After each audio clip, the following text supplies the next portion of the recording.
పోలీసులను ఆశ్రయించారు. అప్పటికే తన మీద జరిగినటువంటి దాడికి సంబంధించిన అంశాలు ఆయన పోలీసులకు జస్ట్ ఫోన్ ద్వారా మాత్రమే సమాచారం అందించారు. ఆ తర్వాత నేరుగా పాడిశేరి పోలీసులకు నిన్న రాత్రి 8 గంటల ప్రాంతంలో రాతపూర్వకంగా ఫిర్యాదు చేశారు. ఆయన ఇచ్చినటువంటి ఫిర్యాదు ఆధారంగా ఆయన ఇచ్చినటువంటి ఫిర్యాదుపై ఎఫ్ఐఆర్ ఫైల్ చేసినటువంటి పాడిశేరి పోలీసులు అందుకు అనుగుణంగానే ఉదయం నుంచి కూడా దర్యాప్తు ప్రారంభించడం కూడా జరిగింది. ప్రధానంగా ఉదయం ఫామ్ హౌస్కు పాడిశేరి పోలీసులు చేరుకున్నారు. పాడిశేరి ఎస్హెచ్ఓతో పాటు అలాగే ఏసీపీ కూడాను ఇక ఫామ్ హౌస్కు చేరుకుని వివరాలు సేకరించేటటువంటి ప్రయత్నం అయితే చేశారు. సో అప్పటికే ఉదయం దుబాయ్ నుంచి మంచు విష్ణు ఇటు ఫామ్ హౌస్కు చేరుకున్నారు. ఇంకా ఇంట్లో ఉండేటటువంటి మంచు మనోజ్కు సంబంధించినటువంటి మనుషులను వెనువెంటనే బయటికి పంపించి వేశారు. ఆ తర్వాత మంచు మనోజ్ కొంతమంది బౌన్సర్లను కూడా అరేంజ్ చేసుకున్నారు. ఆయన మీద దాడి జరిగింది కాబట్టి అందుకు అనుగుణంగానే కొంతమంది బౌన్సర్లను కూడా ఏర్పాటు చేసుకుని ఉన్నటువంటి నేపథ్యంలో ఆ బౌన్సర్లను కూడా బయటికి పంపించి వేశారు. ఇక ఎప్పుడైతే బౌన్సర్లను తనకు సంబంధించినటువంటి వ్యక్తులను బయటికి పంపించారో ఇక మంచు మనోజ్ ఆందోళన వ్యక్తం చేశారు.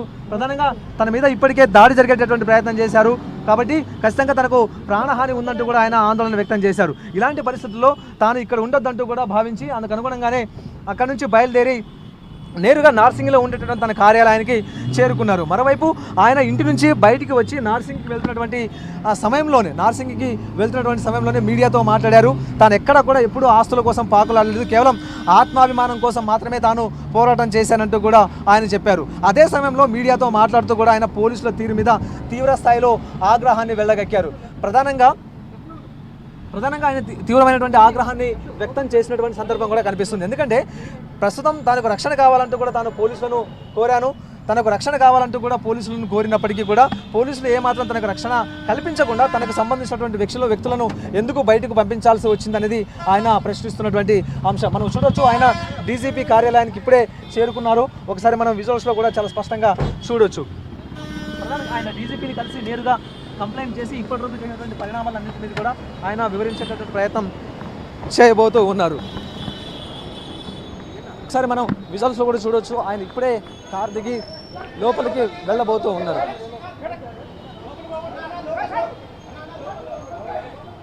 ఇది మొత్తానికి ఆయన డీజీపీ కార్యాలయంలోనికి ప్రవేశించారు. డీజీపీ కార్యాలయానికి ప్రవేశించి ఆయన ఫిర్యాదు చేయబోతూ ఉన్నారు. ప్రధానంగా ఇప్పటివరకు మనం చెప్పుకున్నట్టు పోలీసుల తీరు మీదే కాకుండా ఇప్పటివరకు జరుగుతున్న ఇన్వెస్టిగేషన్ అంశం మీద కూడా